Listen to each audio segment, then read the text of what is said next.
సూర్యాపేట జిల్లాలో ఘోర ప్రమాదం జరిగింది. ఆకుపాంల హైవేపై ఈ రోడ్డు ప్రమాదం చోటు చేసుకుంది. మునగాల మండలంలో ట్రాఫిక్ జామ్ అయింది. 4 వాహనాలు ఢీకొట్టడంతో ఇద్దరికి గాయాలయ్యాయి.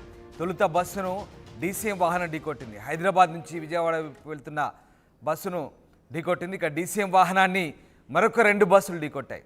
ఒకదానికొకటి ఢీకొట్టడంతో ప్రమాదం చోటు చేసుకుంది. డీసీఎం వాహన డ్రైవర్కు కాలు విరిగింది. బస్సులో చిన్నారికి స్వల్ప గాయాలైనట్టుగా తెలుస్తుంది. వరుసగా ఒకదాని వెనకాల ఒకటి ఢీకొట్టడంతో ఘోర ప్రమాదం అయితే చోటు చేసుకుంది. హైవేపై జరిగిన ఈ ప్రమాదంతో ఒక్కసారిగా పోలీసులు అప్రమత్తమయ్యారు. ఆకుపాంల హైవేపై ఈ ప్రమాదం చోటు చేసుకుంది. సూర్యాపేట దగ్గర ఈ ఘోర రోడ్డు ప్రమాదం జరిగింది. మునగాల మండలంలో ట్రాఫిక్ జామ్ అయింది. దీంతో 4 వాహనాలు ఢీకొట్టడంతో ఇద్దరికి గాయాలయ్యాయి. తొలుత బస్సును డీసీఎం వాహనం ఢీకొట్టింది. హైదరాబాద్ నుంచి విజయవాడ వెళ్తోంది ఆ బస్సు.